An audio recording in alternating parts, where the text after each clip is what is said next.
আয়েশা সিদ্দিকা রাদিয়াল্লাহু তাআলা আনহা ঘরের ভিতরে থাকি 3000 হাদিস মুখস্থ করেছেন। হুজুরের ইন্তেকালের পরে তিনি হাদিস পড়াইতেন। উম্মুল মুমিনিন, সাহাবারা বাইরে বসতেন, তিনি হাদিস বলতেন, সাহাবারা বাইরে বসে হাদিস লিখতেন। বুখারী শরীফের মধ্যে, মুসলিম শরীফের মধ্যে, তিরমিজি, আবু দাউদ শরীফের মধ্যে আম্মা আয়েশা সিদ্দিকা রাদিয়াল্লাহু তাআলা আনহার 3000-এর চেয়ে বেশি হাদিস লিপিবদ্ধ আছে। কত জহিন ছিলেন, কত মেধাবী ছিলেন, 3000 হাদিস মুখস্থ। আম্মা আয়েশা সিদ্দিকা রাদিয়াল্লাহু তাআলা আনহা অনেক বুদ্ধিমান ছিলেন, বুদ্ধিমতী ছিলেন, অনেক জ্ঞানের অধিকারী ছিলেন। হুজুরে পাক সাল্লাল্লাহু আলাইহি ওয়াসাল্লামের শানে কবিতাও লিখেছেন। কন্যা সুবহানাল্লাহ।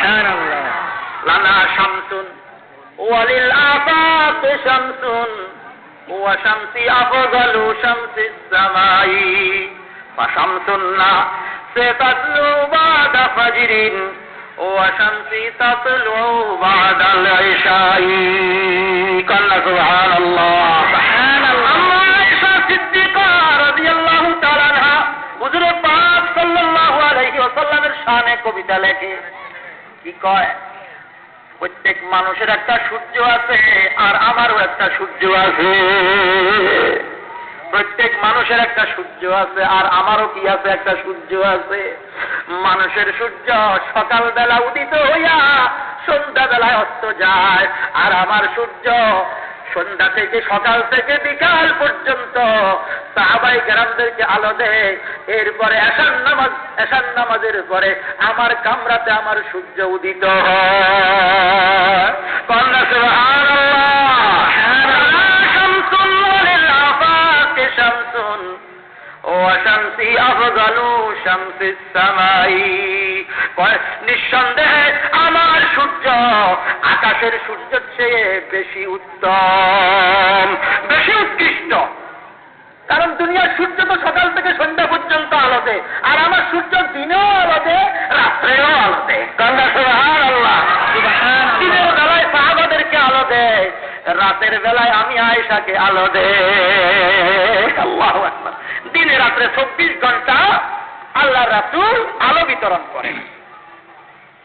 আল্লাহু আকবার। ঘরে থাকি জ্ঞান অর্জন করতে কোনো নিষেধ নাই। কোনো নিষেধ আছে? বাদশাহ শাহজাহান দিল্লির সম্রাট। কথা শেষ করব এই আলোচনা করে। দিল্লির সম্রাট ছিলেন বাদশাহ শাহজাহান। এখন উনি একবার সফরে যাবেন, শিকার করবেন জঙ্গলে যাইয়া। বাদশাদের শখ হলো শিকার করা। এমন অবস্থায় বিবিরা আসলো। বিবি ছিল 3 জন। কয় বিবি? 3 বিবি ছিল। বিবিরা আসলো, বলল যে আমাদেরকেও আপনার সাথে নিতে হবে। কোথায়? সফরে। আমরাও যাব, আপনি আনন্দ করবেন, আমরাও আনন্দ করব। পাখি শিকার করবেন, হরিণ শিকার করবেন, আমরাও আপনার সাথে সফরে যেতে চাই। বাদশাহ বললেন, না, এটা সম্ভব না, তোমাদেরকে নেওয়া যাবে না, সেখানে নিলে সমস্যা, পর্দার অসুবিধা হবে। কারণ তোমাদেরকে দেখলে আমার সাথে তো অনেক পুরুষ থাকবে, অনেক প্রহরী থাকবে, তখন সমস্যা, এটা পর্দার অসুবিধা হবে, তোমাদেরকে নেওয়া যাবে না। বলল যে পর্দার ব্যবস্থা করবেন আপনি, যেইভাবে নিলে পর্দার সমস্যা হয় না সেইভাবে আমাদেরকে নিবেন। কিছুতেই নাছোড়বান্দা বাদশাহ শাহজাহানকে ছাড়তে ছিল না। বাদশাহ শাহজাহান কয়, আচ্ছা দেখা যাক, আমি একটা পরীক্ষা করে দেখি, যদি তোমরা সেই পরীক্ষায় উত্তীর্ণ হও তবে তোমাদেরকে সাথে নেওয়া যাইতে পারে। তবে সবাইকে না, নিব একজনকে, আর যেই সবচাইতে ভালো একটা কবিতা বলতে পারবে তাকে নিব। বাদশার চিন্তা হইল, এরা কবিতা বলতেও পারবে না, আমার পছন্দ মতো কবিতাও হবে না, আর আমার নেওয়াও লাগবে না, শর্ত পূরণ হবে না, আর আমি তাকে নেওয়াও লাগবে না। এই কথা চিন্তা করার পরে বাদশাহ যখন এই কথা বললেন, বাদশার বড় বিবিকে বললেন, বড় বিবি তুমি কিছু বলবা, কবিতা বলতে পারিবা? বাদশার বড় বিবির নাম হইল জাহান। কি নাম? জাহান। তখন জাহানে কয়, একটু চিন্তা করছে, চিন্তা করে কয়, তু শাহে জাহানো বেগিরি জাহান, তু শাহে জাহানো বেগিরি জাহান, কুজা হুকমরানি কুনি বেজাহা। কন্যা সুবহানাল্লাহ। সুন্দর এক কবিতা বলে দিল। বাদশা তো আশ্চর্য হয়ে গেছে, বাবারে অল্প সময়ের ভিতরে সামান্য চিন্তা করি কবিতা বলে ফেলছে। তু শাহে জানো বেগিরি জাহান, কুজা হুকমরানি কুনি বেজাহা। ওগো বাদশা, আপনার নাম শাহজাহান। কি নাম? শাহজাহান। শাহ মানে বাদশা, জাহান মানে দুনিয়া, দুনিয়ার বাদশাহ। আর আমি হইলাম দুনিয়া, আমার নাম জাহান। জাহানকে সাথে করে নিয়ে যান, কারণ জাহান যদি সাথে না থাকে বাদশাহী করিবেন কোথায়? কান্না সুবহানাল্লাহ। আরে দুনিয়া যদি সাথে না থাকে তা আপনি বাদশাহী করিবেন কোথায়? এই জন্য দুনিয়াটা আপনার সাথে থাকা দরকার। বাদশাকে চমৎকার, চমৎকার। আমি তো মনে করছি কিচ্ছু করিব না। আচ্ছা, দুশাহে জানো যাহারা বেগি, যাহারা যে দস্তত মদে আই আবি। দুই নম্বর বিবি হায়াত। হায়াত রে কয়, হায়াত কিছু বলবি নি? তোর কোন কবিতা বলার যোগ্যতা আসেনি। হায়াত একটু চিন্তা করি কয়, তু শাহে জাহানো বেগিরি হায়াত, তু শাহে জাহানো বেগিরি হায়াত, তুজা হুকমরানি কুনি বেহায়াত। কন্যা সুবহানাল্লাহ।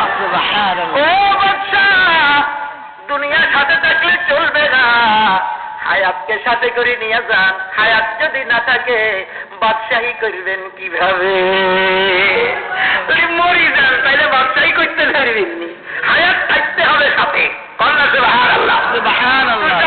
জাহানো বেগিরি হায়াত, তুজা হুকমরানি কুনি বেহায়াত। 3 নম্বর বিবিরে কয়, বাদশা তো বড় বড় চমৎকার। বাদশা আশ্চর্য হইয়া গেছে, এত চমৎকার কারো থেকে কেউ কম না।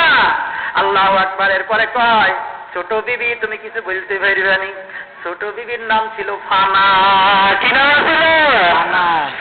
হায়াত জাহানো হামা বেওয়াফাত। ছোট বিবি কয়, হায়াত জাহানো হামা বেওয়াফাত, ফানারা তলব কুন কে আখির ফানাত। কন্যা সুবহানাল্লাহ।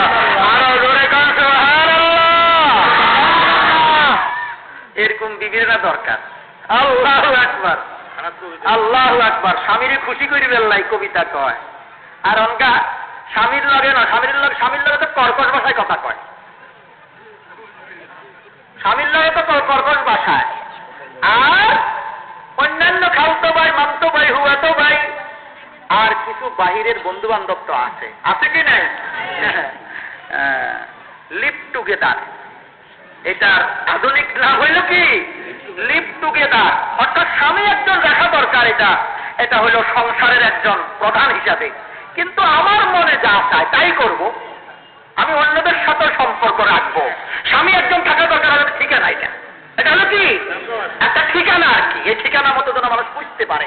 কিন্তু আমার মনে যখন যেই দিকে যাবে সেই দিকে যাব, আমাকে কেউ নিষেধ করতে পারবে না। বর্তমান যে নারী নীতিমালা হচ্ছে, ওই নারী নীতিমালা যদি কি হয়ে যায়, বাস্তবায়িত হয়, নারীরা এই অধিকার পাবে। মার্কেটে, রাস্তাঘাটে, বাজারে, বাজারে, সব জায়গায় তারা স্বাধীন থাকবে।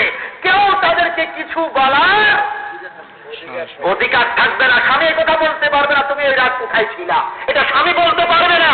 নারী নীতিমালাতে সে কথা আছে। কথা শিখতে ঠিক থাকবে, মোটেলে থাকবে, সেই যেখানে ইচ্ছা সেখানে রাত যাপন করবে। কারণ পুরুষের মতো তাকে অধিকার দিতে হবে। পুরুষরাও তো নিজের কাজকর্ম করতে গিয়া, ব্যবসা বাণিজ্য করতে গিয়া সপ্তাহে সপ্তাহে ভাগা থাকে কি থাকে না? নারীদেরকেও সে অধিকার দিতে হবে।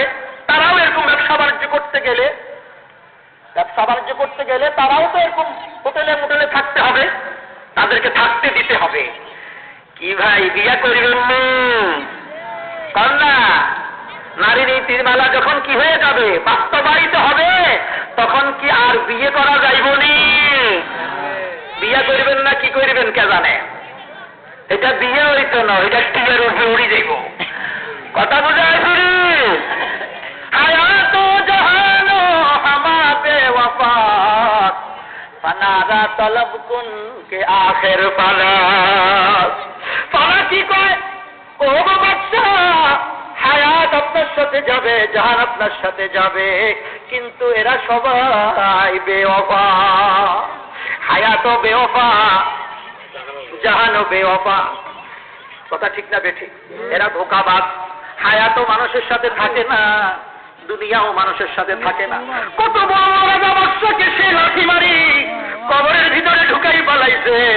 হায়াত এত সুন্দর হায়াত, যে হায়াতকে মানুষ এত ভালোবাসে, সেই হায়াত মানুষের সাথে সব সময় থাকে না, হঠাৎ করে সেই মরিয়া যায়। কথা ঠিক না ঠিক? হায়াত মানুষের সাথে বেশি দিন থাকে না, দুনিয়াও মানুষের সাথে ভালো ব্যবহার করে না, জাহানও ভালো ব্যবহার করে না, হায়াতও ভালো ব্যবহার করে না। মানুষের শেষ হইল ফানা, আমি হইলাম ফানা, আমাকে সাথে নিয়ে চলে। সুবহানাল্লাহ। হায়াতও জাহানও হামাবে ওয়াফাত ফানারা তলব কুল কে আখির ফানা। আমাদের সকলের শেষ পরিণতি হইল ফানা। শেষ পরিণতি কি? ফানা। শেষ, সব শেষ। দালান কোঠা, বাড়ি গাড়ি, দুনিয়ার আরাম আয়েশ, ইজ্জত সম্মান, শ্রেষ্ঠত্ব বড়ত্ব, গর্ব অহংকার, সব কিছু মাটির সাথে মিশে যাবে, আর আমাদের শেষ পরিণত হবে ফানা। কুল্লু মান আলাইহা ফান ওয়া ইয়াবকা ওয়াজহু রাব্বিকা যুল জালালি ওয়াল ইকরাম।